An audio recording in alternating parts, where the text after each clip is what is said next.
하나님의 말씀, 오늘은 누가복음 9장입니다. 51절부터 62절까지. 신약성경 108면에 있습니다. 누가복음 9장 51절부터 62절까지의 말씀을 교독으로 읽겠습니다. 예수께서 승천하실 기약이 차감해 예루살렘을 향하여 올라가기로 굳게 결심하시고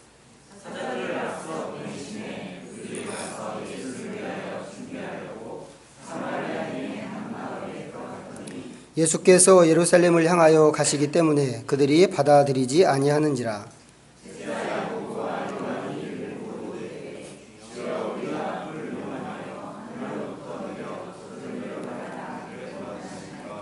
예수께서 돌아보시며 꾸짖으시고 길 가실 때 어떤 사람이 여짜오되 어디로 가시든지 나는 따르리이다.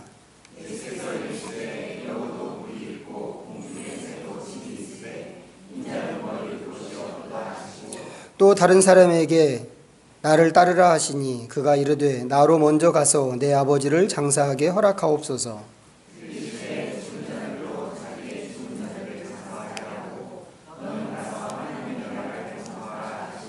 또 다른 사람이 이르되 주여 내가 주를 따르겠나이다마는 나로 먼저 내 가족을 작별하게 허락하소서.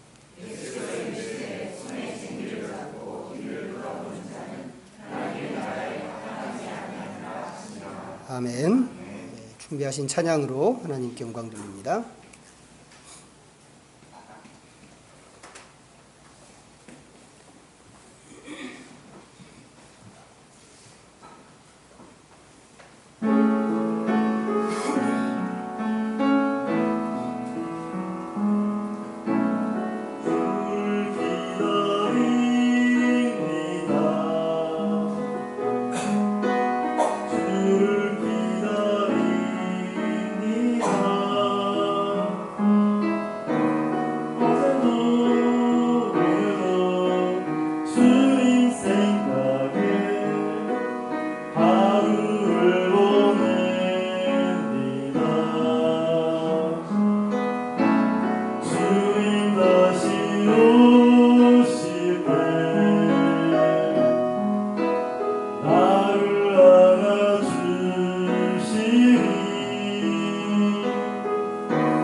하나님 아버지, 우리가 주님을 사랑합니다.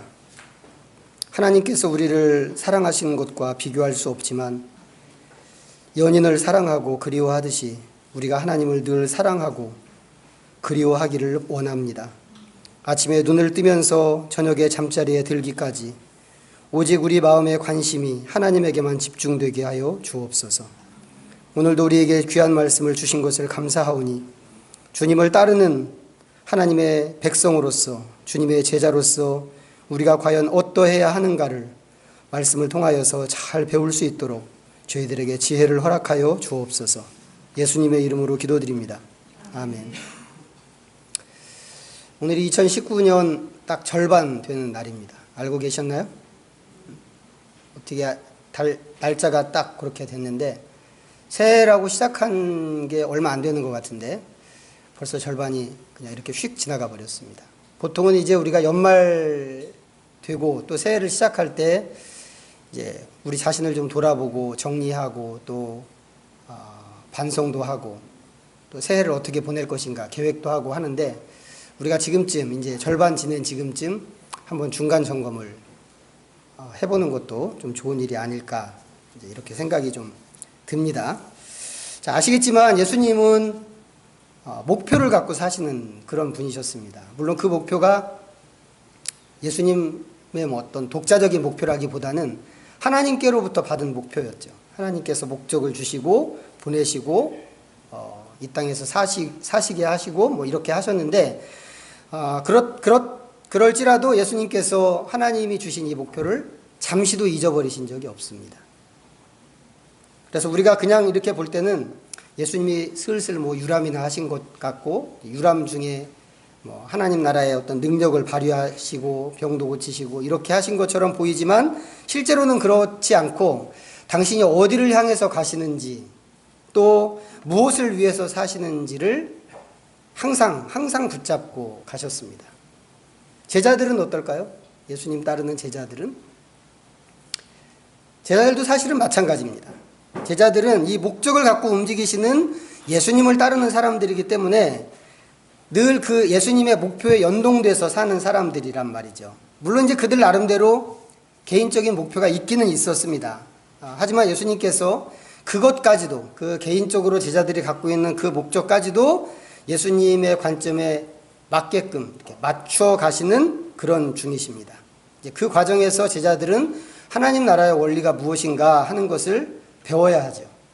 자, 오늘 우리가 읽은 말씀에도 이제 그런 것을 찾을 수 있는데, 자, 이 본문은 예수님의 결심으로 시작하고 있죠.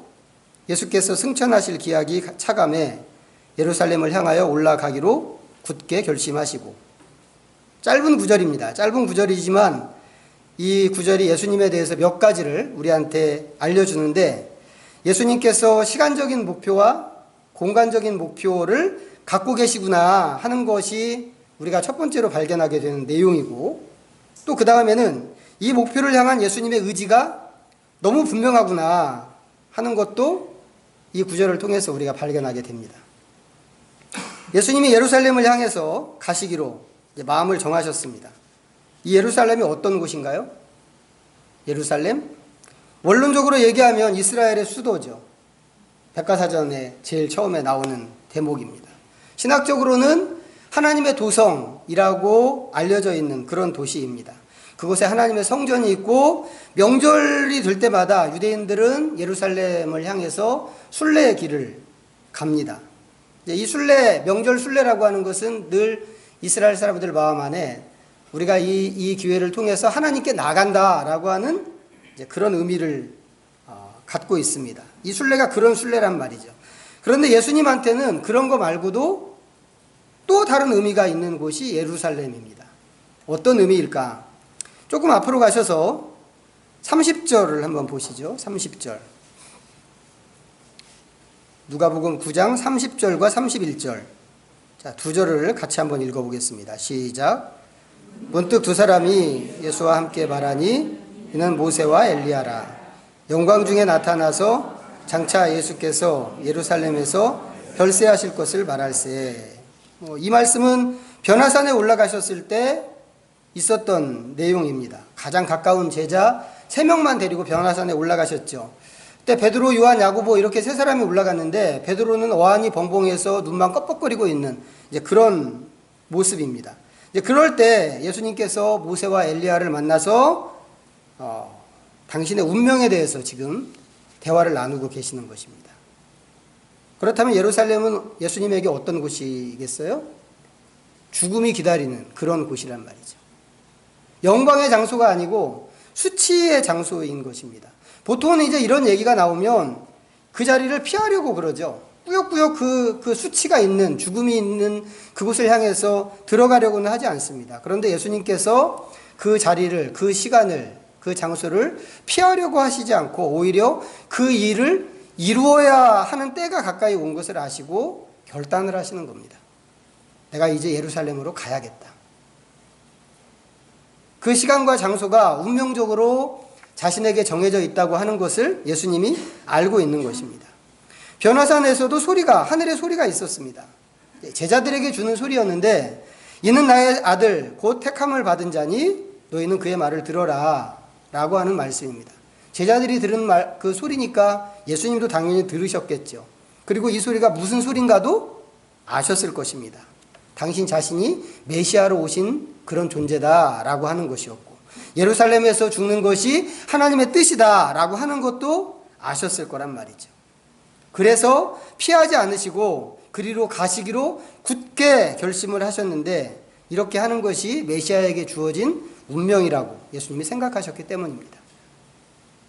자, 이렇게 출발하는 여행은 어디 가서 끝이 나냐면 19장에 가야 끝이 납니다. 지금 우리가 9장을 읽었는데 19장 가야 예루살렘에 이제 비로소 도착을 하게 되거든요. 여기서부터 거기까지가 10장이란 말이에요. 10장. 10장인데 이 10장 안에 얼마나 긴 여행과 얼마나 많은 스토리가 담겨져 있겠어요. 제자들은 그 예수님의 긴 여행과 만나는 수많은 사건들에 동참하는 동행자들입니다. 그렇지만 제자들한테는 이 여행이 죽으러 가는 여행이 아니었죠. 예수님은 죽으러 가는 여행이었는데 제자들한테는 죽으러 가는 여행이 아니었습니다. 오히려 제자들한테는 권력을 얻으러 가는 아주 흥분된 그런 여행이었죠. 그래서 예수님께서 이 여행이 예수님한테는 이렇게 핀트를 못 맞추는 제자들을 교훈하고 가르치고 그 사람들이 갖고 있는 그 세속적인 생각들을 교정해주고 하는 그런 과정이기도 합니다. 이 여행이. 오늘 본문에서도 제자들이 이제 그런 예수님을 통해서 몇 가지를 배우게 될 건데, 우리도 이 제자들을 통해서 우리 자신을 좀 돌아볼 수 있으면 좋겠습니다. 예수님께서 예루살렘을 향해서 가시기로 하고 제자 몇 명을 사마리아 마을로 보내셨습니다. 예수님을 위해서 준비하라고 이렇게 보내셨다고 그러는데, 아마도 하룻밤 머물 곳을 찾기 위해서 이렇게 보내신 것이 아닌가 생각합니다. 그런데 마을 사람들이 거절했죠. 거절한 이유가 뭔가요? 예수님 일행이 예루살렘으로 가는 사람들이었기 때문에 거절을 했습니다. 척 보면 아시겠지만 이 얘기는 유대인과 사마리아 사람들 사이에 있는 이 종족적인 갈등을 보여주는 이야기입니다. 이 갈등은 수백 년 전부터 시작됐죠. 아직도 없어지지 않은 그런 갈등인데, 북쪽 이스라엘을 아수르 제국이 멸망시키면서 사마리아에 있는 유대인들, 이 이스라엘 사람들을 다 받아가 다른 지역으로 보냈습니다. 그리고는 이 빈 자리를 자국민들로 하여금 이쪽으로 옮겨와서 거기서 살도록 그렇게 자리를 채웠단 말이죠. 이 남아있는 사람들과 이 이주민들, 외지인들 사이에 이제 그 혼혈이 생기면서 이 사람들이 혈통의 순수성을 잃어버리게 되었습니다. 그래서 유대인들이 이 사마리아 사람들을 늘 손가락질하는 거죠. 너네들은 이방인처럼 되었어. 너네들은 피가 더러워졌어. 이렇게 이야기하면서 사람 취급을 안 하게 됐습니다. 이방인하고 똑같이 됐다고. 사마리아 사람들은 사마리아 사람들대로 감정이 생길 수밖에 없죠. 늘 유대인들에 대해서 반감이 있을 수밖에 없습니다. 이 둘의 관계가 너무 안 좋아서 보통 유대인들은 갈릴리, 북쪽 갈릴리에서부터 남쪽 유다까지 이렇게 여행을 왔다 갔다 할 때 요단강을 건너서 빙 이렇게 돌아서 여행을 합니다. 바로 그 사마리아를 통과하면 훨씬 수월한데도 그 사람들하고 마주치지 않으려고 이 유대인들이 항상 요단강을 건너서 멀리까지 이렇게 돌아서 여행을 다녔습니다. 그런데 예수님께서는 그렇게 안 하신 것 같죠?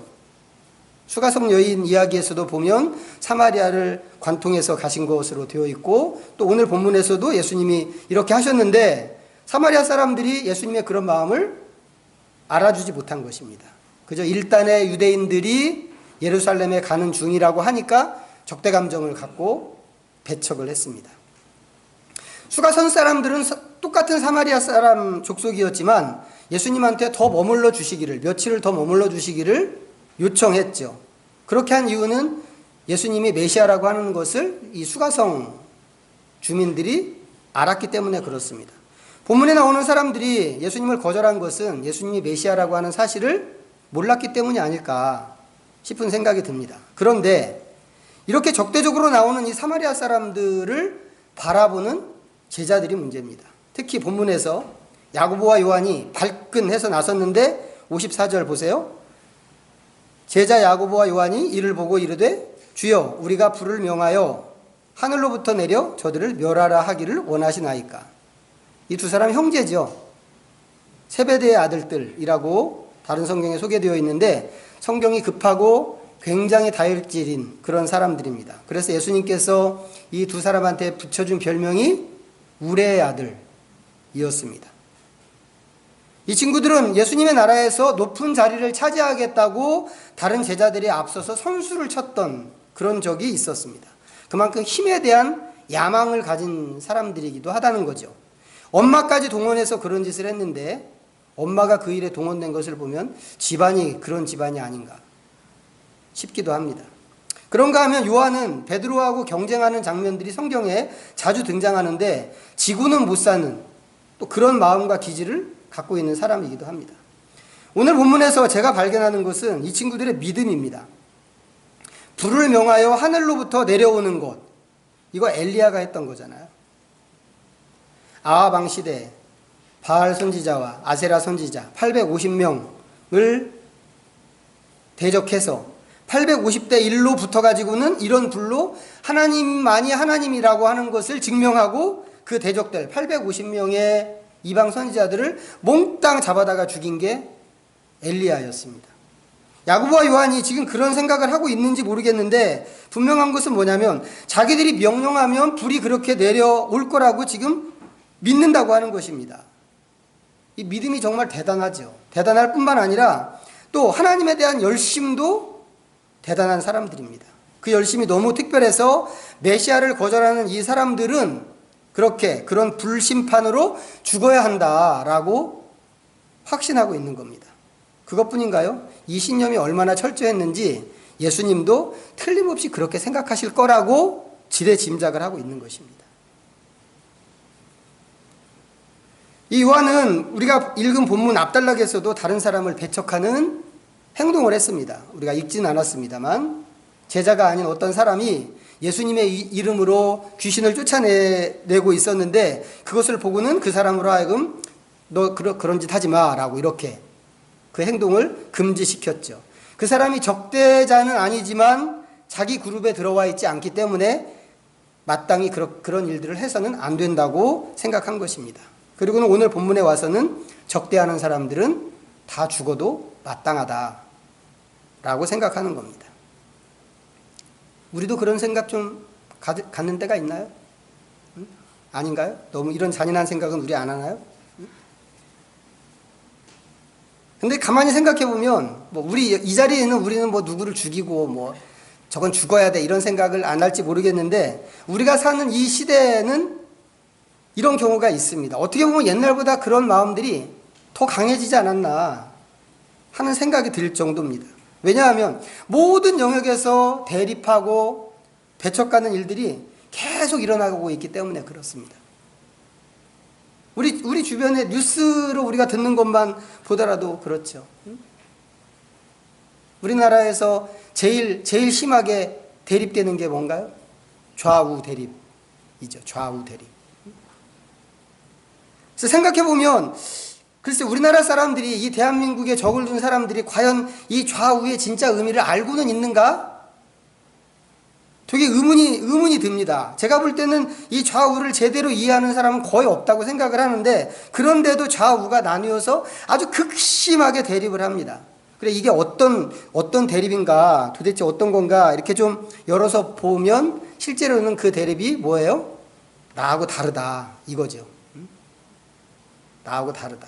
나하고 생각이 다르면 그게 전부 종북 좌파가 되는 거죠. 그런가 하면 성적인 대립도 있습니다. 이게 이제 요즘에는 거의 혐오 수준을 넘어선 그런 문제가 되는데, 나와 성적으로 다른 사람이면 무차별적으로 막 폭력을 행사하고, 옛날에는 남자들이 힘이 셌으니까 남자들이 주로 여성들한테 그렇게 폭행을 하고 그랬는데, 지금은 이제 여성들도 힘이 생겨가지고 뭐 남자들을 그렇게 또, 다른 사람이 어려움을 당한다 그러면 막 박수치고 좋아합니다. 인터넷에 그 글 쓰고 하는 거 보면 아주 좋아 죽으려고 한단 말이죠. 거기에 더해서 경제적인 대립이 있고 종교적인 대립도 무시할 수 없습니다. 물론 편하지 않죠. 나하고 다른 사람을 만나서 어울리는 게 절대로 편하지 않습니다. 지향점이 다르기 때문에 그렇죠. 지향하는 그 지점이 다른데 어울려서 자연스럽다, 이렇게 된다면 그게 오히려 이상한 것일 수 있습니다. 그러다 보니까 우리는 본성적으로 나와 다른 사람을 배척할 수밖에 없습니다. 뭐 옛날처럼 공동체가 막 살아있을 때라면 혹시 모르겠는데, 지금은 각자 알아서 살아야 되는 그런 시대, 개인주의 시대이기 때문에 나와 다른 사람을 보게 되면 먼저 경계심이 생긴단 말이죠. 예수님이 배척을 받으신 것도 어떻게 보면 그런 사람들한테 배척을 받으신 거라고 할 수 있습니다. 너는 예루살렘으로 가는구나, 그거죠. 그 나쁜 놈들 동네는 왜 가? 너도 같은 부류 아니야?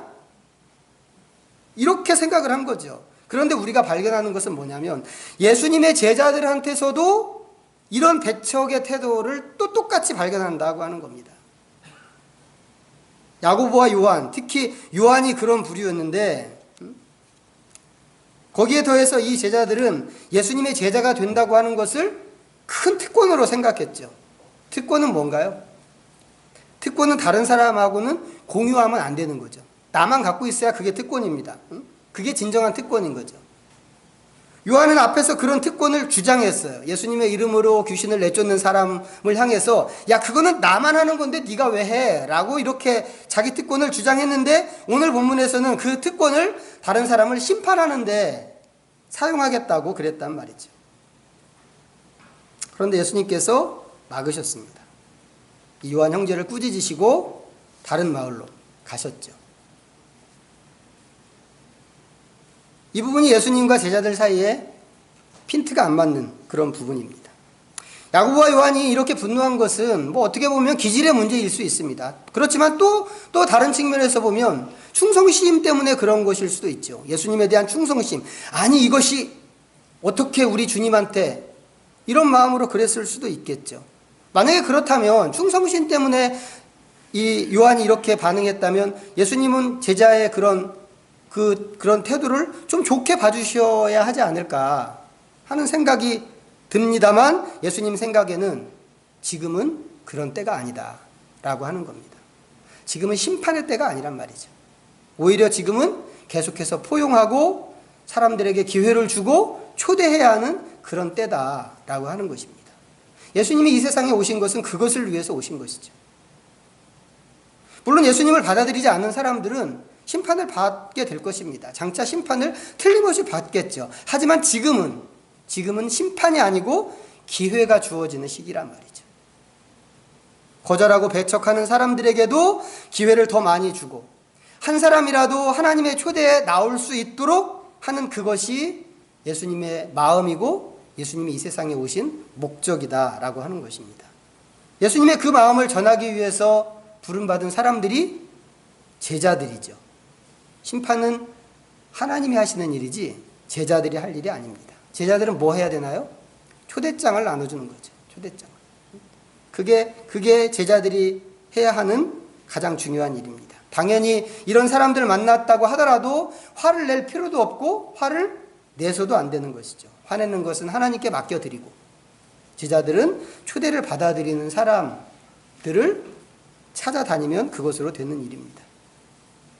우리 시대도 마찬가지라고 생각합니다. 며칠 전에 제가 다시 한번 찾아봤는데 찾지 못했는데 뉴스에 그런 게 나왔어요. 영국에서인가 있었던 일인데 어떤 사람이 게이들을 폭행했습니다. 게이 두 사람. 이 폭행한 사람은 동성애가 혐오스럽다고 그렇게 폭행했을 거라고 생각합니다. 물론 이제 우리 중에는 우리가 아까 얘기한 것처럼 우리가 누군가에 가서 저렇게 혐오스러운 짓을 해 그러면서 폭행할 사람은 우리 중에는 없겠죠. 없겠지만 마음도 그런가요? 마음도? 어떤 때는 이건 제 얘기입니다만 어떤 때는 정말 피가 거꾸로 도는 것 같은 그런 분노가 끓어오를 때가 있단 말이죠. 할 수만 있으면 하늘에서 불을 내려서 죽이고 싶은 사람이 수십 명, 수백 명이 될 수도 있다고 하는 것입니다. 하지만 그것이 우리가 할 일은 아니다 말이죠.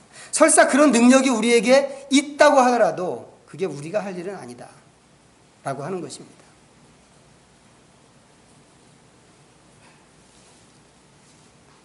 우리가 배제와 폭력의 시대를 살고 있는 것은 분명한 사실입니다. 어떤 때는 이 배제가 우리를 향한 배척이 되어서 공격할 때가 있죠. 그런 배척을 당하면 우리는 아픕니다. 우리도 아픔을 느끼죠. 분명히 느낍니다. 하지만 우리는 계속해서 환대와 포용을 계속해야 되는 사람들이고 우리를 배척하는 그 사람들을 기다리고 환영해야 하는 그런 존재란 말이죠. 예수님이나 스데반처럼 거절하는 사람들을 위해서 기도하는 것이 우리가 해야 할 마땅한 일이다라고 하는 겁니다. 이게 우리가 배워야 하는 하나님 나라의 원리이기 때문에 그런 것이죠. 억울할까요? 혹시 억울하십니까? 아니 나는 배척받았는데 나를 배척한 배척한 사람들을 위해서 그 나쁜 사람들을 위해서 나는 배척하면 안 되고 계속 그들에게 기회를 주고 기다려야 한다고 한다면 그럼 나는 어떻게 하는가? 그런 마음이 혹시 드시는가요? 들 수 있죠. 억울할 수 있습니다. 하지만 이것이 우리가 지불해야 되는 믿음의 대가라고 하는 것을 우리가 좀 기억했으면 좋겠습니다. 예수님께서는 거절하는 사람들, 당신을 배척하는 그런 사람들을 뒤로하고 마치 아무 일도 없었던 것처럼 그렇게 하고는 그냥 가던 길을 계속 가셨습니다. 여기서 안 받아주면 그럼 다른 마을로 가지 라고 하면서 그러는 사이에 그 가는 도중에 예수님에게 어떤 사람들이 찾아왔습니다. 세 종류의 사람을 소개하고 있죠. 첫 번째 사람은 예수님을 따르기로 결단하고 온 사람입니다. 길 가실 때 어떤 사람이 여짜오되 어디로 가시든지 나는 따르겠습니다. 멋지죠? 멋지지 않나요? 이 사람은 누가 부르지도 않았는데 예수님이 부르지도 않았는데 스스로 예수님을 찾아왔습니다. 그리고는 어디를 가시더라도 자기는 따라가겠다고 다짐을 했습니다. 우리가 종종 예수님의 제자가 된다면 참된 하나님 나라의 백성이라고 한다면 진짜 신앙인이라고 한다면 어떤 사람이어야 하는가에 대해서 얘기하는데 하나님 나라의 제자라고 하면 이 정도는 돼야 된다고 우리가 그래도 종종 생각합니다. 그런데 예수님께서 이 사람을 어떻게 대하셨나요? 마치 퇴짜를 놓는 것 같은 그런 말씀을 하셨습니다. 예수께서 이르시되 여우도 굴이 있고 공중에 새도 집이 있으되 인자는 머리 둘 곳이 없도다. 사실 이 사람은 이런 조건을 이야기하지 않고 그냥 왔습니다. 나는 예수님이 어디를 가시든지 따라가겠습니다 라고 하는 결심만 갖고 왔죠. 그런데 예수님 말씀이 이런 거였어요. 왜 그러셨을까요? 그것은 이 친구가 지금 예수님이 말씀하신 이런 내용을 전혀 염두에 두지 않고 왔기 때문에 그랬을 것입니다. 예수님이 그것을 지적해 주시는 것이죠. 야, 나는 집도 절도 없는데 너가 나를 따라와서 잘 감당할 수 있을까? 여우의 굴이나 새의 집, 새의 그 둥지가 어떤 곳인가 한번 생각을 해보세요. 그게 화려한 곳인가? 아니죠. 오히려 이런 짐승들의 그 둥지라고 하는 것은 너무 보잘것없고 너무 하찮은 그런 것입니다. 그렇지만 이것들은 딱 정해져 있는 보금자리죠. 여우든지 새든지 자기 활동을 끝내고 쉴 때가 되면 의뢰히 찾아갈 수 있는 내 집이란 말이죠. 그것이 아무리 형편없어 보이더라도 내 집입니다. 그런데 예수님에게는 그렇게 허름한 집도 없었다고 하는 겁니다. 물론 그렇다고 해서 예수님이 한대짬을 주무시고 뭐 이렇게 하시지는 않았겠지만 내 집이라고 말할 만한 그런 터가 예수님에게는 없었단 말이죠. 늘 이 마을 저 마을로 이동하면서 그때그때 생기는 잠자리에 몸을 맡기는 그런 생활을 예수님께서 하고 계셨습니다. 큰 결심을 한 것처럼 찾아온 이 친구는 예수님의 그런 상황까지는 몰랐던 것 같아요. 예수님이 지적하신 것을 보면 이 사람은 몰랐습니다. 어쩌면 그 당시에 활동하는 일반 랍비들을 이 제자가 생각했는지도 모르겠습니다. 어느 정도 안정된 생활을 하는. 그때는 그랬거든요. 훌륭한 선생님이 있다고 그러면 막 돈을 싸들고 가서 제자들이 가르침을 받으려고. 뭐 옛날에 우리도 그랬잖아요. 뭐 지금도 과학공부 선생님한테 유능한 선생님이 있으면 그렇게 합니다만. 이런 선생님을 이 친구가 이 첫 번째 온 이 사람이 생각했을지도 모른단 말이죠. 그런데 예수님 지적은 뭐예요? 만약에 그렇게 시작했다면 끝까지 갈 수 없다라고 하는 겁니다. 예수님을 따른다고 하는 것이. 두 번째 사람은 예수님이 부르신 사람입니다. 뭘 보고 부르셨는지는 모르겠어요. 예수님이 그렇지만 나를 따라라 라고 그러셨습니다. 그런데 이 사람이 먼저 할 일이 있다고 그랬죠. 할 일이 뭔가요? 아버지를 장사하는 일입니다. 뭐 우리도 마찬가지인데 유대인들한테 유대사회에서 굉장히 중요한 일입니다. 아버지를 장사하는 일. 그런데 예수님이 심한 말씀하셨어요. 이르시되 죽은 자들로 자기의 죽은 자를 장사하게 하고 너는 가서 하나님의 나라를 전파하라. 자, 질문 하나 드릴까요? 퀴즈. 이 사람 아버지 죽었을까요? 살았을까요? 지금? 만약에 죽었다면 지금 이 사람 여기 있으면 안 되죠? 아버지 옆에 있어야지. 죽은 아버지 옆에 곡하는 사람들하고 같이 그 자리를 지켰어야 됩니다. 그러니까 이 사람의 아버지는 아직 죽지 않았고 언제 죽을지 사실 모르는 겁니다. 그렇지만 그 아버지를 이제 이 나이가 많이 들고 노쇠한 이 아버지를 그냥 내버려 두고 떠나기도 어려운 그런 형편에 있는 사람이었단 말이죠.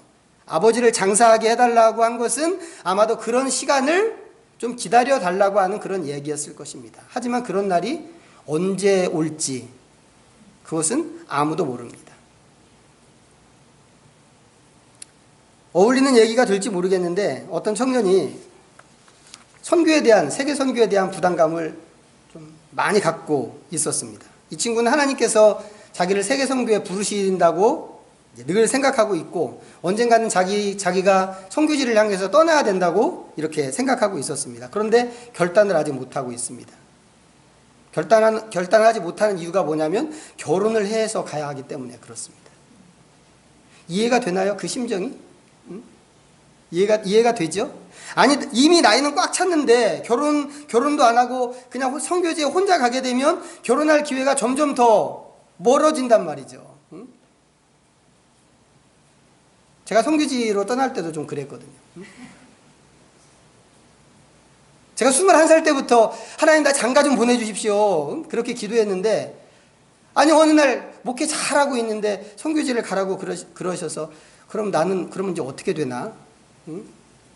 혼자 그때가 이제 36살이었는데 이렇게 혼자 계속해서 결혼도 못하고 이렇게 굴러다니는데 그럼 선교지로 가면 이제 나는 끝이구나. 그래 마음을 비웠죠. 아 나는 그냥 독신으로 살아야 되는가 보다. 이렇게.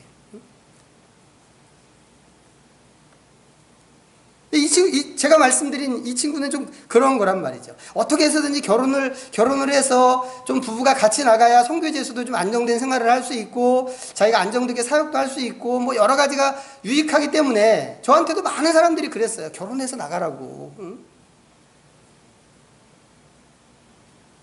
지금은 뭐 워낙 비혼 시대이기 때문에 지금은 어떤지 모르겠습니다만 한 20년, 30년 전에는 그런 사람들이 실제로 많이 있었단 말이죠. 우리가 하나님께 좀 더 헌신해야 한다고 생각은 하는데 이런 것들이 발목을 잡는 겁니다. 헌신하지 못하게. 아, 지금 이래서는 안 되는데 생각은 하는데 그러면서도 여전히 그것에 발목이 잡혀서 아, 조금 더 상황이 나아지면 내가 그렇게 하겠습니다. 그런 마음을 품고 있는 거죠. 예수님 말씀은 뭐예요? 부르심에 그렇게 주춤거리는 것을 문화적으로나 심정적으로는 이해할 수 있지만 그런 일로 하나님의 부르심을 미루어서는 안 된다라고 하는 겁니다. 그리스도를 따른다고 하는 것은 그런 거란 말이죠. 그런 거. 세 번째 사람입니다. 이 세 번째 사람은 제자가 되겠다고 자원했어요. 그런데 조건을 달았습니다. 주여, 내가 주를 따르겠나이다마는 나로 먼저 내 가족을 작별하게 허락하소서. 이 사람은 두 번째 사람하고 비슷한 형편처럼 보입니다만 그래도 둘째보다는 좀 더 적극적이죠. 근데 여전히 먼저 할 일이 있습니다. 가족들에게 작별 인사를 하는 겁니다. 이 정도는 허락해 주는 것도 괜찮지 않나요? 엘리야가 엘리사를 부를 때도 이런 일이 있었습니다. 밭을 갈고 있는 엘리사를 엘리야가 찾아가서 불렀죠. 근데 그러니까 엘리사가 뭐라고 그랬어요? 가족들에게 인사를 하고 오겠다고 그랬습니다. 엘리야가 허락했습니다. 근데 예수님 어때요? 예수님은 그것조차도 허용이 안 되는 것처럼 그렇게 말씀하십니다. 손에 쟁기를 잡고 뒤를 돌아보는 자는 하나님 나라에 합당하지 아니하니라. 뭐가 문제인가요, 이 사람은? 가족들과의 작별 인사가 문제라기보다는 뒤를 돌아보는 것이 문제죠. 뒤를 돌아보는 것이. 뒤를 돌아보다가 소금기둥이 된 사람 이야기 우리가 알고 있습니다. 롯의 아내. 그 사람은 사명으로 부르심 받은 것이 아니었죠. 지옥 심판에서 도망가는 중이었습니다. 그런데도 뒤를 돌아봤어요. 그 정도로 우리가 갖고 있는, 사람이 갖고 있는 이 남겨놓은 것에 대한 미련이라고 하는 게 그 정도로 크단 말이죠.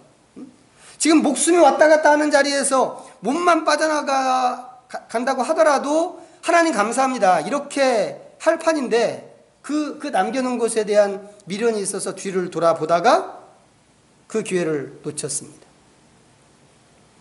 다른 것은 어떻겠는가 하는 것이죠.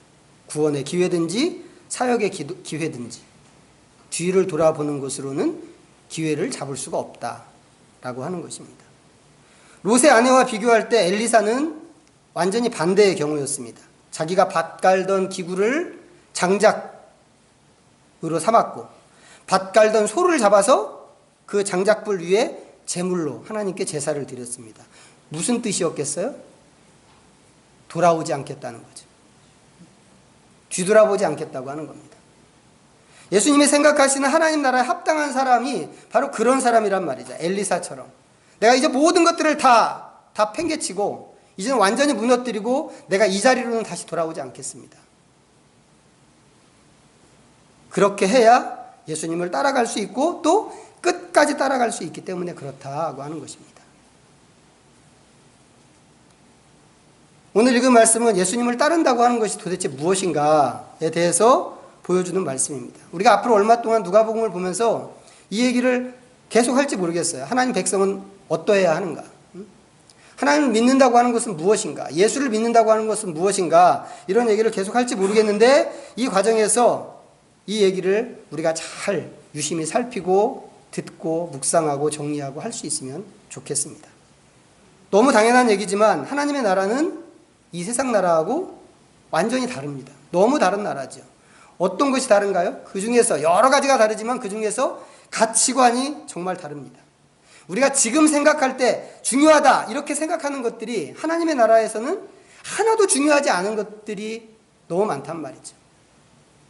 우리가 가진 상식이나 경험도 마찬가지입니다. 우리는 너무 중요한 경험이라고 생각하고 너무 중요한 지식이라고 생각하는 것이 있을 수 있지만 하나님의 나라에서는 그것이 아무것도 아닌 경우들이 많이 있을 수 있단 말이죠. 그렇기 때문에 우리가 지금 알고 있는 것으로 예수님을 따르겠다고 한다면 그것은 크게 잘못하는 것일 수 있다라고 하는 것입니다. 오늘 예수님을 따르겠다고 호기롭게 찾아온 사람이나 예수님께 부름을 받은 사람들이 잘못한 부분이 바로 이 대목입니다. 나름대로의 그 따름에 대한 생각들이 있었지만 내가 이것 하고 그 다음에 따르겠습니다. 내가 이것 먼저 하고 그 다음에 열심히 따르겠습니다.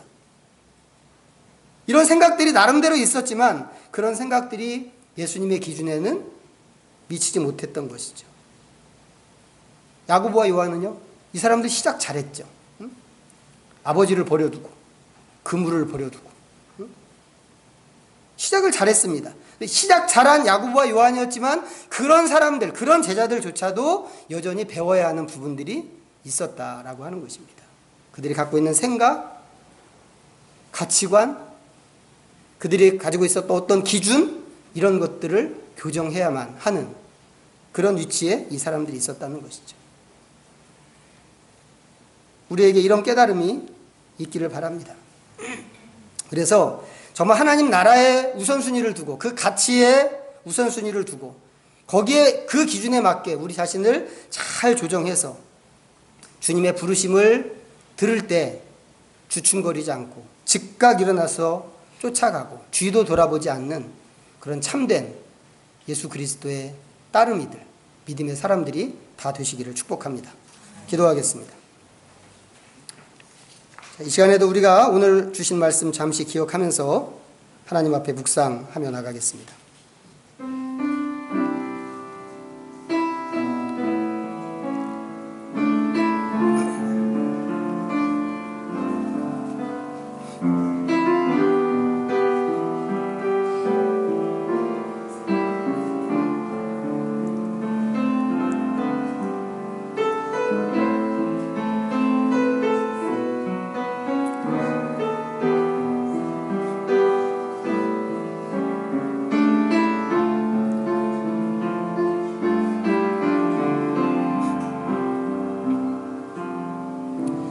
하나님 감사합니다. 주님이 걸으시는 순례의 여정에 저희를 함께 가도록 부르신 것을 감사합니다. 주께서 어디를 가시든지 따라가겠다고 다짐하는 어떤 사람처럼 주님의 발자취를 저희도 따르기를 소원합니다. 그러나 이 순례의 걸음을 가볍게 생각하지 말게 하시고 사람들의 보편적인 생각에도 기대지 말게 하시고 오직 예수님의 마음만 우리의 것으로 삼게 하여 주옵소서. 이 땅에서 그리스도의 백성으로 살기 위해서 우리가 버려야 하는 것은 무엇이고 고쳐야 하는 것은 무엇인지를 생각합니다. 부디 바르게 깨달을 수 있도록 지혜를 허락하시고 비록 배제와 폭력이 난무하는 시대를 살아가지만 온전한 순례자로 주님의 길을 걷게 하여 주옵소서. 예수님의 이름으로 기도하옵나이다. 아멘.